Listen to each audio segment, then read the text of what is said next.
نے کچھ نہ کچھ چھاپ دیا تھا۔ انہوں نے ہمیشہ ایک خود مختار اور غلامی کی زنجیروں سے آزاد سندھ کا خواب دیکھا۔ انہوں نے کبھی اپنے اصولوں پر نہ تو لچک دکھائی اور نہ ہی سودے بازی کی۔ وہ انگریز کے دیے ہوئے انعامات اور نوازشوں کو مصنوعی گردانتے تھے۔ انہوں نے انگریز کے خلاف کلمہ حق بلند کیا اور مرتے دم تک اپنے موقف پر ڈٹے رہے۔ سوریہ بادشاہ نے قید و بند کی سختیاں برداشت کر لیں، مگر زندان سے بھی اپنے پیروکاروں کو یہی پیغام دیتے رہے کہ انگریز کو لڑاؤ اور حکومت کرو کی پالیسی پر عمل نہیں کرنے دیں گے۔ 21 اکتوبر سے تو وہ سیونی جیل میں تھے،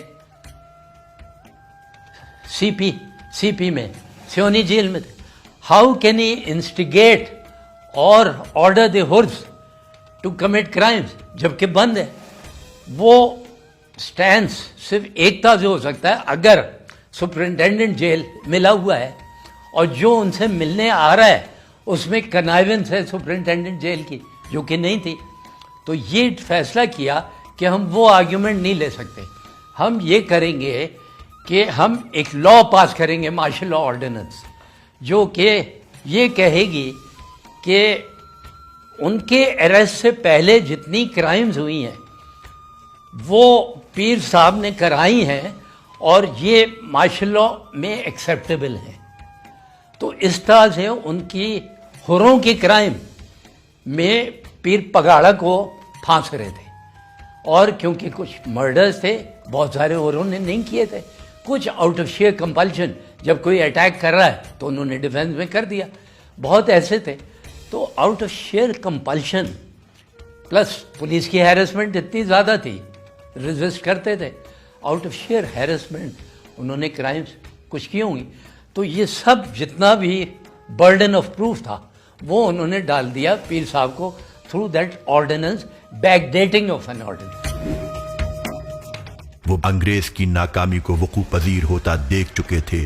ان کی شیر دلی ان کے پیروکاروں کے لیے ہر صبح ایک نئی ہمت اور نئے ولولے کا باعث بنتی تھی۔ وہ جو بھی بات کرتے تھے دین کے لیے تھے، 5 وقت نماز، اللہ کا ذکر اور پڑوس کا اڑوس کا خیال، قانون کا احترام، ایسی باتیں کرتے تھے۔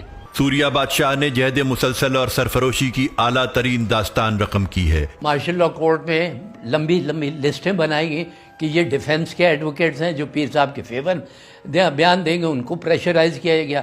اگین میں کہوں گا ڈاکٹر حمیدہ کھڑو کی کتاب میں لکھا ہے کہ میرے والد کو ایوب کھڑو کو بلایا گیا اور ڈاؤ نے کہا کہ تم بیان نہیں دو گے ورنہ میں دیکھ لوں گا۔ انہوں نے کیا کہا یہ مجھے اندازہ نہیں ہے، بٹ انہوں نے جا کے بیان دیا۔ انہوں نے کوشش بھی کی، قائد اعظم کو میسیجز بھیجوائے کہ ڈیفینس کے لیے۔ وہ مرد حر آزادی کے عظیم سپہ سالار تھے۔ جتنے بینک اکاؤنٹس تھے پیر صاحب کے وہ سب فریز کر دیے، اور جتنے لوگوں کو اریسٹ کیا تھا ان سے قریدا کہ ان کا ٹریجر کہاں ہے، گولڈ کہاں ہے، سلور کہاں ہے اور چیزیں کہاں ہیں، وہ سب نکلوا لیا، ضبط کر لیا۔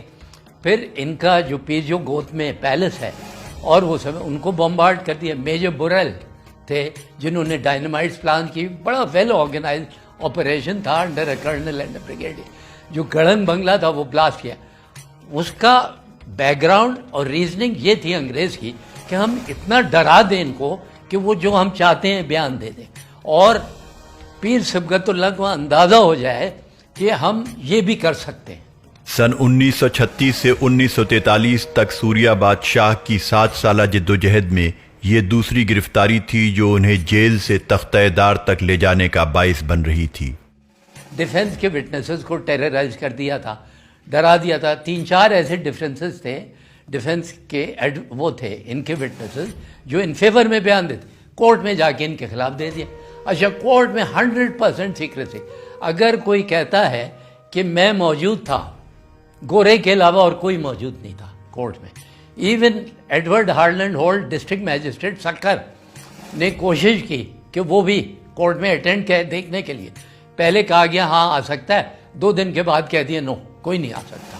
پیر صبغت اللہ شاہ راشدی سوریہ بادشاہ کو قتل کے جھوٹے الزام میں گرفتار کرنے کے بعد انگریز حکمران انہیں اپنے قانونی دفاع کی اجازت بھی نہیں دے رہے تھے اور طرح طرح کے روڑے اٹکائے جا رہے تھے۔ یہ کہا گیا ان کی ہپنوٹک آئیز ہیں اور لوگ ڈریں گے، تو بیچ میں ایک پارٹیشن رکھا گیا۔ پارٹیشن کے اس پار وہ جو ایکیوز کر رہے ہیں, ایلیگیشن کر رہا ہے, پروزیکیوشن وٹنس, اور اسٹف پیر صاحب ہیں, تو یہ تو it is a total violation of procedure.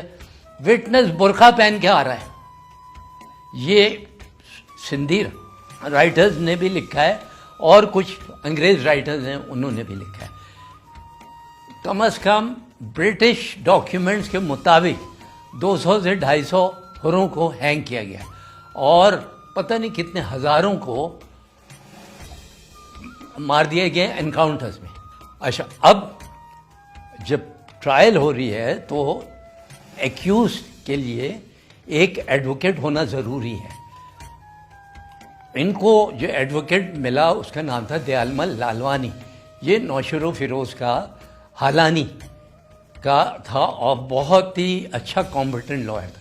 شروع میں پیر صاحب نے ہیزیٹیٹ کیا کیونکہ انہوں نے سوچا کہ یہ انگریز دے رہا ہے, مجھے پتہ نہیں کیا ارادہ ہے. بٹ جب 2-3 دفعہ ڈسکشن اس کے ساتھ ہوئی, دین پیر صاحب ریئلائز کہ نہیں, یہ کمپیٹنٹ آدمی انڈیپینڈنٹ ہے. اس نے بڑا اچھا کیس بلڈ اپ کیا اور پوری ہائی لائٹ کی کہ کیوں ہروں نے ریبیل کیا, ہروں نے کیوں اب گھڑنگ بنگلوں میں آگ کیوں لگا دی اور ریزلٹس کیوں کیا. تو بہت ہی اچھا کیس بلڈ اپ کیا اور یہ بھی بلڈ اپ کیا کہ ان کے پیسے سیز کر لیے. پیر صاحب لائک آل ادر پگاڑاز اس نے آرگیو کیا he had no option except to resist.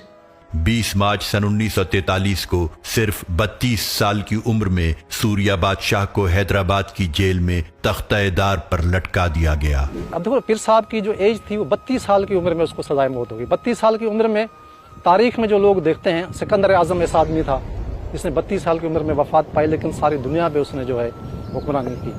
حضرت عیسیٰ علیہ السلام بہت بڑے پیغمبر تھے, ہم اس کی مثال تو پیر صاحب کا ساتھ نہیں دے سکتے, لیکن اس کی بھی ایج دیکھو 32 سال کی عمر تھی, وہ انقلاب لائے تھے.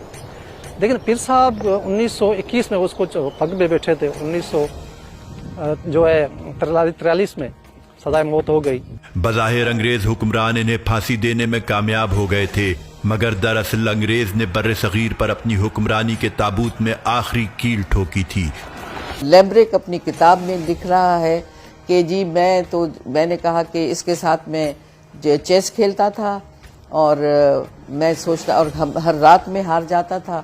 تو جس رات اس کو یہ بتایا گیا ہے کہ شطرنج کھیل رہے ہیں اور جب بتایا گیا ہے کہ کل صبح تمہیں پھانسی ملنے والی ہے, تو لیمبرک لکھتا ہے کہ مجھے بڑی اندر سے خوشی ہوئی کہ یہ اتنا گھبرایا ہوا ہوگا کہ آج تو بازی میں مار لوں گا. لیکن وہ آخری بازی بھی صبغت اللہ شاہ جیتتے ہیں. تو بتائیے کہ اس شخص کے جو نروز ہوں گی, 30-31 سال کا ایک نوجوان, اس کے ذہن میں اس کی جو حوصلہ ہوگا وہ کتنا بلند ہوگا, اور کس کے سامنے وہ ہے اور وہ کس سے لڑ رہا ہے. وہ اپنے خطے کی کسی طاقت سے نہیں لڑ رہا, وہ ایک بیرونی طاقت سے لڑ رہا ہے. سوریہ بادشاہ کی پھانسی اس حقیقت کی غماز ہے کہ انگریز ان کے آنی حوصلوں کے سامنے گھٹنے ٹیک چکا تھا اور سمجھ گیا تھا کہ سوریہ بادشاہ کی استقامت کو شکست دینا ناممکن ہے. فریڈرک ینگ کی ڈیوٹی لگائی گئی کہ وہ جا کے بتائے پیر صاحب کو. تو 18 مارچ کو 20 مارچ کو پھانسی دی گئی تھی, 18 مارچ کو وہ گیا, اس نے جا کے بتایا کہ آپ کی اپیل کی ریجیکٹ ہو گئی. اب اپیل اگر نہیں کی تو انہوں نے کچھ فیبریکیٹ کر دی. پھانسی سوریہ بادشاہ کو دی جا رہی تھی اور پھانسی کی اطلاع دینے کے لیے آنے والے انگریز افسر کی ٹانگیں اس لیے کانپ رہی تھیں کہ سوریہ بادشاہ نے اسے اپنے پورے شاہی جلال کے ساتھ بتا دیا تھا کہ میں مروں گا تو پگارا کی طرح مروں گا. جس ڈھب سے کوئی مقتل میں گیا وہ شان سلامت رہتی ہے. یہ جان تو آنی جانی ہے, اس جان کی کوئی بات نہیں. پیر صاحب نے کہا کہ تم گھبراؤ نہیں, مجھے پتا ہے گورنر نے تمہیں بھیجا ہے, یہ ڈر رہے ہیں کہ میں شرابہ نہیں, آئی ول ڈائی لائک اے پگاڑا. یہ ہے اس ڈاکیومنٹ میں جو فریڈرک ینگ نے لیٹر لکھ کے بھیجا گورنر ڈاگ, میجر جنرل رولینڈ ریچرڈسن کو بھیجا کاپی ٹو گورنر ڈاگ. یہ دیکھیے پتہ ہے کہ پھانسی ہو رہی. ہاؤ ایور اس نے ریکویسٹ, ایک بڑی چھوٹی سی ریکویسٹ, اس نے کہا میں چاہتا ہوں مجھے دفنائیں پیروں کا جو گریو یارڈ ہے پیر جو کوٹ میں, وہاں جگہ بہت ہے اور چھوٹی سی ایک گریو چاہیے مجھے. تو گول مول جواب دیا. بہت تیز چالاک تھا فریڈرک ینگ. گول مول جواب دیا, اچھا میں دیکھتا ہوں, میں ان سے بات کرتا ہوں, اور چلے گئے. اس کے بعد اور بھی کچھ رپورٹس لکھتے گئے, اور دفنانے کا تو پہلے ہی سے فیصلہ کر لیا تھا. انہوں نے پھانسی دی, ہی ڈائڈ لائک اے پگاڑا, کوئی پرابلم نہیں کیا. پھر انہوں نے فوٹوگرافس کھینچی, وہ ڈسٹریبیوٹ کی. آج تک یہ راز بھی فاش نہیں ہو سکا کہ حیدرآباد جیل سے سوریہ بادشاہ کا جسد خاکی کہاں منتقل کیا گیا. جب پیر صاحب کو کیس چل رہا تھا حیدرآباد جیل میں, تو دیکھیں جنوری سے کیس شروع ہوا ہے, فیبروری میں وہ ختم ہو گیا. 1 مہینے کے اندر اندر جو انہوں نے کیس ختم کر کے مارشل لا کے دور میں پیر صاحب کو سزائے موت کی سزا دے دی. لیکن ہم جو ریکارڈ دیکھتے ہیں تو بحث ان کا پہلے سے چل رہا تھا کہ پیر صاحب کو کہاں بھی دفن کرنا ہے, آیا اس کو اپنے مقامی جگہ پہ دفن کریں, یا جو درگاہ شریف ہے اس پہ دفن کریں, یا کہیں چھپا دیں, یا سی بیورل ایک لفظ استعمال کر رہے ہیں سمندر میں. تو اب کیس, حیرت کی بات ہے کہ کیس چل رہا ہے, لیکن وہ پہلے سے ہی باتیں کر رہے ہیں کہ اس کو دفن کہاں کریں. مطلب ان کا ڈیسائیڈ پہلے ہی ہو چکا تھا. اس کے بعد جو ہے انہوں نے وائس رائے کو لکھا ہے, مقامی جو گورنر ہے ان کو بھی, وہ جو انگریزوں کے لکھا تھے کہ اس کو کہاں پہ دفن کریں, کہاں پہ اس کو بھیجا جائے. تو یہ ساری وہ لکھ پڑھ ہوئی ہے, اور اس کو کہاں پہ کس جگہ پہ دفن کیا, یا پانی میں ادھر ہی دفن کر دیا, وہ جو ہے ایکوریٹ جگہ نہیں مل رہی. اس کا مقبرے سے بھی, ان کی قبر سے بھی ان کو خوف آتا تھا کہ اگر ہم نے کہیں نشان چھوڑ دیا تو پھر ایک وہی بہت بڑی چیز بن جائے گی. اگر یہ مزار رہ گیا تو ہمارے لیے تو ایک بڑی, یہ ایک مزاحمت ہوگی. یہاں سے جس چیز سے وہ ڈر رہے تھے کہ مزاحمت کی علامت ہوگی, یہ ہونی نہیں چاہیے. اب ڈھونڈتے پھرو آپ. سوریہ بادشاہ کی شہادت کے بعد ان کے دونوں فرزندان سید سکندر شاہ اور سید نادر شاہ کو انگریز نے علی گڑھ منتقل کر دیا. مگر غاصب حکمرانوں کو یہ خوف تھا کہ صاحبزادگان کی موجودگی میں حر تحریک کو دبایا نہیں جا سکے گا. چنانچہ وہ دونوں شہزادوں کو برطانیہ لے گئے. قیام پاکستان کے بعد پیران پگارا کی گدی بحال ہوئی. شہید سوریہ بادشاہ کے بڑے فرزند سید سکندر شاہ المعروف شاہ مردان شاہ 4 فروری سن 1952 کو مسند نشین ہوئے, اور دستار پگارا ان کے سر پر سجائی گئی. گدی ریوائو کی, ایوری تھنگ چینج. پیر سکندر صاحب نے خود حروں کو بلا کے کہا کرائم نہیں کرو, اب ہمارا اپنا ملک ہے. اور وہ and there was a visible obvious overt change in the crime situation کہ انگریز جو بار بار کہتا تھا کہ کرائم صرف حروں کی وجہ سے, that was proved wrong.